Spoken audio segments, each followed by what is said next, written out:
All right, welcome to today's class. It is on ego and attachment styles during conflict, how those two come into play together and battle it out when we are upset. I want to talk about the science today behind the blow-ups, behind the attachment style patterns.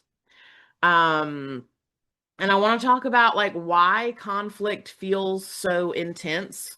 Our nervous system doesn't tend to know the difference between a difficult conversation and jumping off of a tall building.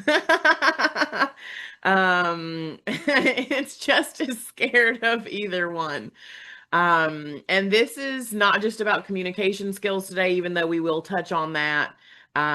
This is about what's happening underneath, because if we can, and I know that everybody here generally knows and understands their own patterns, but still sometimes that stuff kicks in, and it's hard to overcome in those moments. And so I want to give you maybe even more information than you have, hopefully, to help you with navigating the in the moment difficult situations, conversations, like when our body goes into fight or flight during a conversation that we need to hang in there through.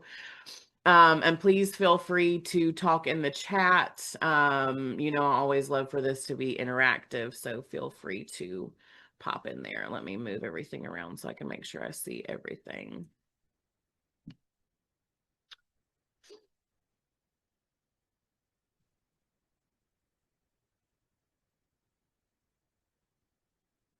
Okay. All right. So most conflict is not just about the situation at hand. It's not just about the like surface level facts that we see. It is about our ego and our attachment styles getting activated. And again, this is human. This is not broken human. This is not malfunctioning or dysfunctional human. This is human. This is how we are designed as humans, honestly, as animals, right? And so part of this is us learning to overcome our animal instinct. Because and I don't even like to use the word triggered anymore, but when we get triggered, when we get activated, when our defenses go up, when some shit's going down, um, our animal instincts kick in, and we don't always want to give in to those. The thing that sets the humans apart from the actual animals is that we are able to choose whether or not we act on our animal instincts or not. Okay. So this is learning even more about your own animal instincts today. So I want to talk about what the ego is, and we kind of already know what it is, but I want to talk about it a little bit. The ego is the part of you that is trying to protect your identity, trying to protect your emotional safety, and your ability to control the situation. And our ego starts young. I mean, we're born with an ego and it just builds and builds. But in conflict, ego is trying to be right. It's trying to not be rejected or abandoned. It's trying to not feel less than. It's trying to not feel insecure. And it's trying to maintain control. It wants to know that it's in control of the situation.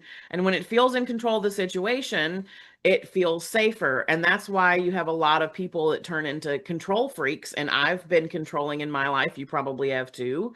Because it feels safer to feel like we're in control of the situation.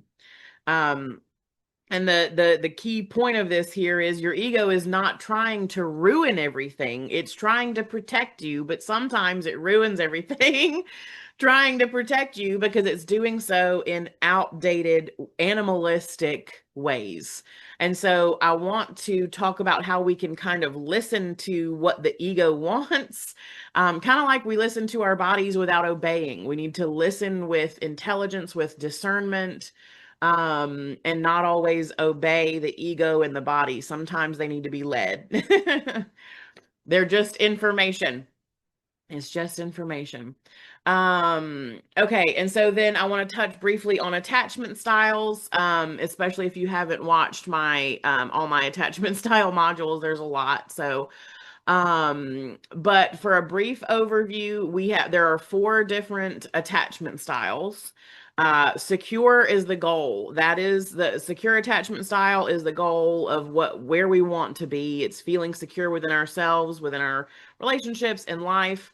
Um, but all of these to me, and I've got a lot longer classes on these that go way more in depth, but all of these to me is kind of a fluid, we kind of toggle in and out of all of them usually. Some more than others, but also depending on the situation. Like maybe, so for instance, myself, in most of my life, in my romantic relationships, I would go into an anxious attachment where it's this like, I gotta hold on to it, like, oh my goodness, please don't leave me. I need to have the conversation right now while we're upset. Like, talk to me right now. I don't you ignore me. And then we have the avoidant, which again, most of us, like I said, we kind of flow in and out of each one of these. So this is not about identifying as any one of them. Avoidant is I'm anxious and so I avoid. I shut down, I dissociate, I'm not going to have that conversation. I'm just going to pretend like it's just not happening. They avoid. That's hence the term avoidant. And then the last of the four is called disorganized or fearful avoidant, which is the combination of the anxious and avoidant, which, like I said, none of us are stagnant in one of those for our whole life in all situations. So um, most of us identify some with the fearful avoidant, which is, the combination of the other two insecure attachment styles. So attachment styles are how we learned to handle closeness, conflict, and emotional safety, emotional like relationship. Um, and it's usually what we developed early in life. Y'all know I'm not big on continuing to harp on childhood trauma, but it shapes us. It very, very much shapes us. And so where you got your attachment style from was probably how you started your life with your relationships with your guardians, parents, um, and people who were supposed to love you the most. And yeah, and that shapes us very heavily. And okay, so now I want to move into like what happens during conflict, and we'll talk about each attachment style going into conflict here. So, during conflict, we have both. It's all wrapped up in one. We can't really separate them out. But we've got the ego activation and the attachment activation going on at the same time. Um, so we have like the initial trigger or the initial upset, whatever you want to call it, the thing that activated you. And then we've got the nervous system response, like just this panic, whatever it is. We have the nervous system response of fear, of anxiety, of rage, whatever happens. And then the ego steps in to protect pretty immediately. And then the ego kind of plays out the attachment strategy, the attachment pattern strategy, if that makes sense. So the nervous system response happens. So maybe somebody said something to you and it pissed you off or it made you feel hurt. Let's start there. So it actually hurt something. Somebody said something that specifically dug at something that makes you feel insecure already. And so when they said it, your nervous system responded with that, like, oh, like you just got punched in the stomach. And then as soon as that happens, the ego steps in and is like, fuck you. And I've got to protect myself in whatever way that's going to play out. Now, in different situations, the ego is going to play out in different ways. Our brains, our ego, highly intelligent and also highly manipulative. It's the part that doesn't care too much about whether or not the relationship survives the current situation, the current conflict. It just wants you safe, even if it has to burn everything else to the ground. So, um, yes. So once the ego kicks in, it's going to play out a behavior based on the attachment style that you tend to go into uh in that situation. So let's talk about anxious attachment first. So the core fear of anxious attachment is abandonment, rejection and abandonment. So the ego strategy for the anxiously attached is to chase, to over explain, to escalate, to seek constant reassurance. It sounds like, why are you pulling away? Or why are you being quiet? Is everything okay? Or don't leave. We need to talk about this right now, even though everybody's yelling. Um, and so, but the ego is putting out all this other shit that I just said, and underneath, you're going, please don't leave me. Please don't leave me. Like, please don't let this end in me being abandoned again. But we're covering it up with an ego that's chasing, over explaining, escalating, all those things. Okay. Now, the avoidant attachment and how they handle conflict. And usually in romantic relationships and sometimes even in friendships, and also probably honestly in most relationships, we kind of trigger the opposite in one another. So if someone's being overly anxious and like, we got to talk about it right now, and like, I'm chasing, I'm over explaining, it's going to send the other person in this direction, which is the avoidant direction. The core fear during the avoidant reaction is engulfment, loss of independence, manipulation, don't get in my head. Um, and then the ego strategy there is to withdraw, to shut down, to minimize, to create distance, to create that space. And what it sounds like is this isn't a big deal, or just the silent treatment, or I'm just ignoring you.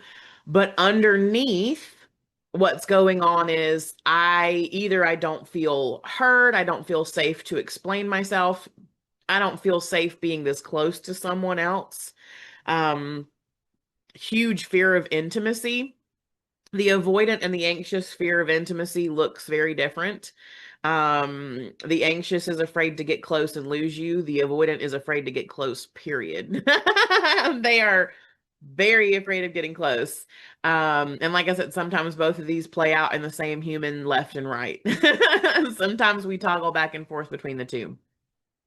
So the fearful avoidant is the push pull between the two. Come close, go away. I need to over explain, blah, blah, blah. I've got to come here, come here, come here. And then all of a sudden shut down.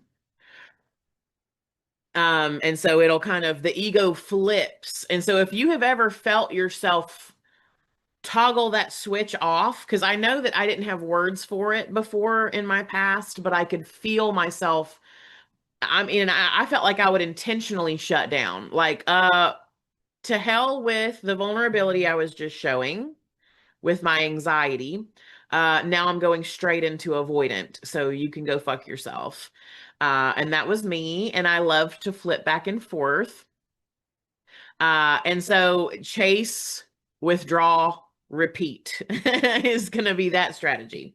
Now, the secure attachment, the core stance is I can feel discomfort, I can handle conflict without losing myself. The ego is present, but not in control of the actions. The behavior there is I can stay, I can communicate, and I can repair. Also, secure attachment is knowing when to pause and take that space, because everything has escalated and everybody's brain's out of whack, and we need to come back later to have that conversation. And the real problem here during the conflict with all of these things coming into play is that we're misinterpreting each other's responses. The anxious sees the avoidant as cold and uncaring and unloving. The avoidant sees the anxious as needy and overwhelming, and maybe like they're overthinking everything, and they really have this kind of invalidating view. And then the truth of it is that both are protecting themselves, but in opposite ways. And like I said, they tend to trigger one another. We tend to just be with people, especially in romantic relationships. We tend to find partners who are the opposite of what we are in our attachment styles. And so usually there's an anxious with an avoidant. And like I said, we toggle in and out, but usually your most natural response is going to trigger the other person's most natural response, and they're going to be opposite and escalate one another. And that's how we get to a point where we don't even know what we're fighting about anymore, because we end up kind of speaking two different languages. And the thing about it is, let me make sure I included this in my notes because I want to talk about, yeah, okay. So, let me see, hold on. Yeah, so I want to talk about interrupting the pattern, but first I want to talk about why all of that's going on, the science behind it, because when we go into fight or flight, okay, and like I said, we go into fight or flight even with just difficult conversation. So this is not just when we're being attacked by a bear. This is also when our boss said something that hurt, or our romantic partner called us out on something and it really played into that insecurity. Regardless of what it is, when you go into that mode where you just went from 0 to 20, or whatever, you just blew way past 10 and hit 20, honey. And when that happens, your lizard brain, your animal brain, your most primal survival brain kicks into high gear. It's the part that knows to run from the bear, that knows how to, oh, hold on, let me let Chrissy in. It's the part that knows how to, it's the part that's going to survive at all costs. Okay. And that part of our brain kicks in during the conflict. And that part of our brain doesn't give a shit what damage it causes, as long as we're safe, as long as it protects us till the end, to the death. It does not care. And when that part kicks into high gear, everything else, our logic, the part that literally all of this that makes our good decisions, our whole frontal lobe, everything else in the brain, other than this little survival lizard part in the back, everything else in the brain, like the language area, the part that holds our memories, like literally our whole vocabulary, all of that slows to a crawl. When we are in that mode, it slows to a crawl. So even though you might feel like you have clarity, because boy, that survival brain and the ego, boom, they kick in together. The survival brain and the ego are kicked in together. And so between the survival instincts and the I don't care about anything but protecting myself, we are generally not nearly as capable of having a constructive conversation when we are in that place.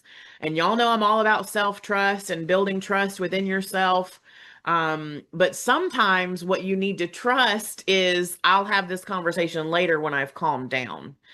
Because a lot of us grew up where we either had the conversation while we're yelling and really pissed, or it got swept under the rug and we never had the conversation. So I've got to trust myself. I've got to have the conversation right now. No, we need to build a new pattern where if you're at a 20 and we need to have a constructive conversation, then you need to pause, walk away, wait till you calm yourself, whether that's however you want to regulate yourself, going outside, going for a swim, having an orgasm, taking a nap, watching your comfort show, like whatever, going for a drive. It doesn't matter. However you choose to regulate yourself, you step away, you calm your own tits, and then you come back to the conversation and trust I'm going to still have the conversation when I am more clear, when I have my full capacity. Because when we are in survival, we are not operating at full capacity. So, And even we don't even I kind of wrote down like talking about the pattern and like even kind of looking into it, like what am I trying to prove? What am I trying to protect or avoid right now? And part of that's important, but part of that is overthinking, and we really just need to just back off and come back to the conversation. But if you notice yourself like for one example this week, someone came to me with like their partner after having great sex will all of a sudden start being hypercritical of her, and sometimes we'll start like the really difficult conversations of here's what you've been pissing me off with for 13 years, you know. And she's just like, what, we just had amazing sex. And in this case, something like that, like, let's look into it. You know, if there's a pattern of it, let's look into why we're triggered by it. So maybe we can figure out how to get that to stop. And in that case, I felt like what it was he's getting super vulnerable during the sex, and then his ego kicks in after and is like, wall back up, protect yourself. You just got too vulnerable. Now it's time to be the man again and put her in her place. And that's what the ego wants to do. The ego wants to put everybody in their place so we feel like we're on top all the time. um, Feel free to drop anything in the chat that's coming up for you. um, but the whole point of that is when you are having the fight or flight response to the conflict, it's important to evaluate, and part of it's practice, right? Like sometimes we do need to pause and walk away. Sometimes we can hang in there with the conversation. But if you start saying shit that you are going to regret, if you start really hitting below the belt and pulling out stuff from 10 years ago during the conflict, put your ass in timeout. Go take some space and come back to the conversation later. Um, and again, like I said, this takes practice. Nobody can just become perfect at communication and never have to practice at it again, because every single new relationship, every single new conflict requires new new skills, new practice, and just a new building of the ability to communicate with one another, like we develop languages together. Um, so let me see. Let me scroll in my notes here, make sure I'm staying on task, you guys. Do y'all have any questions while I am looking at where I want to go next? Because for example, this past week, both with my parents and with my partner, I have had to stay in conversation. Like one night it was for like literally 3 hours that we hung in there together. And while like things can still escalate with the other people, like my partner, my parents, whoever I'm having a conversation with, one of my friends, it can escalate on their end, and I can still remain kind and calm. Now, still advocating for myself. I'm not letting nobody run over me. There's a difference. But I can still stay constructive and not say anything I'm going to regret. And that has taken years of me practicing hanging in there on difficult conversations. I think I literally, this is year 6. I started in 2020, or no, 2019, sorry.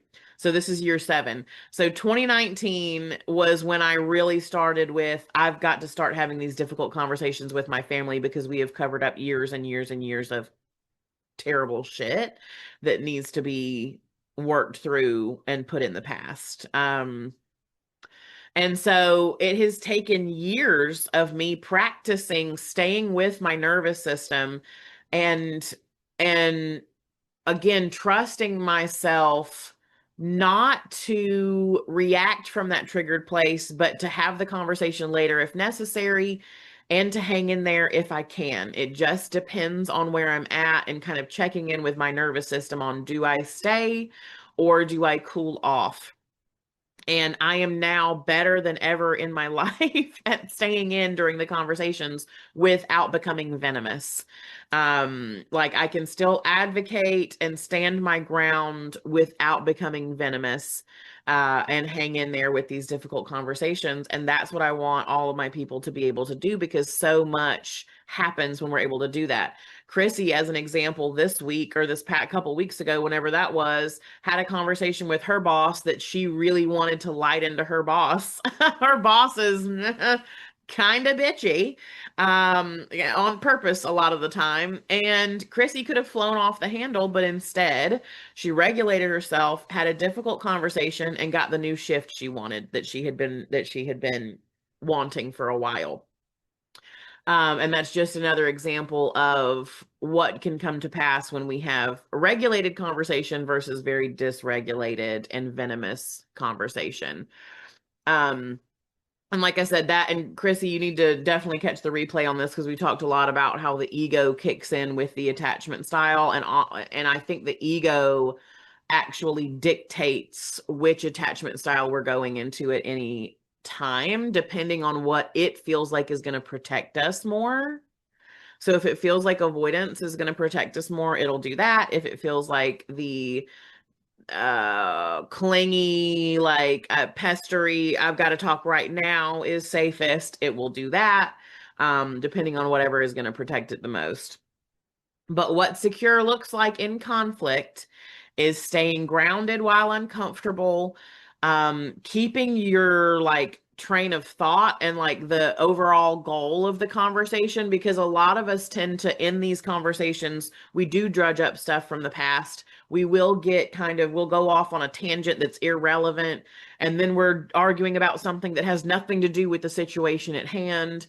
So it's really important to remember to like, don't go off and start arguing about something else right now.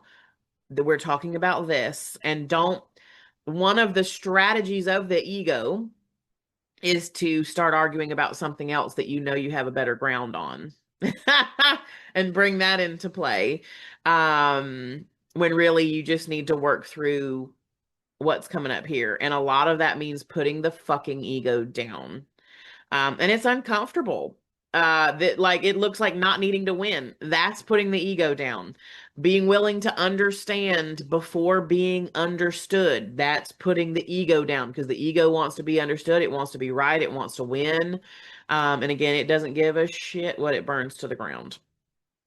What secure looks like in conflict: repairing after the rupture. So if you did say something shitty, going and accepting responsibility for it, not pretending it didn't happen. You also don't have to explain every damn thing about your whole life as to why you did it. Just, I am sorry for what I said. I will try to do better in the future, or I will do better in the future. But just having the reparative conversation, and I've got a class on that as well, but having that reparative conversation afterwards. And that's also putting down the ego. Saying the words "I'm sorry" is so anti-ego. Like we have to put it down to apologize and have those conversations. But the security is not the absence of conflict. It's how you move through it in a constructive way. It's how you move through it that is secure. So I'd love to hear from you guys in the chat, if you have the opportunity, on what attachment style you tend to default to in conflict. And like I said, maybe you default to one thing in your romantic relationships and something totally different in your other relationships. But what does your ego tend to do in conflict in your relationships?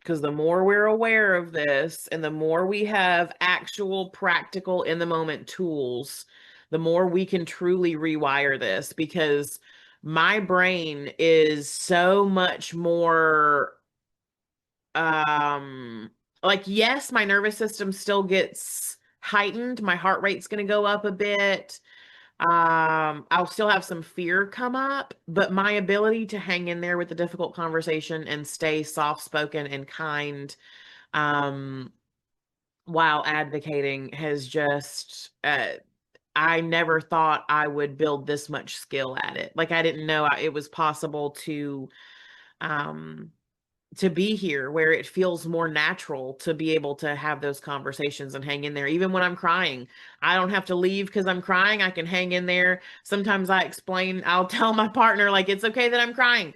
Like I can hang in here with this conversation. This doesn't mean I'm so overwhelmed I can't hang in. I cry when I'm happy. I cry when I'm angry. I cry when I'm sad. I'm just a crier. And sometimes I'm just going to be crying while I'm hanging there in the conversation, and that is okay. But it doesn't dictate, like used to, if I would start to cry, I'm leaving because I don't want anybody to see me cry, or I'm lashing out, or I wanted to cover up my insecurity, and it would look like ego, and it would look like the attachment style stuff. So I'd love to hear what you guys kind of took from this, like because this is my first time ever teaching on the ego and attachment style together, but I really think that this is something people don't hit on and we need to talk about, because the two, you can fix one and not the other, and you're still going to have essentially the same problems because one end of it is still going to be running.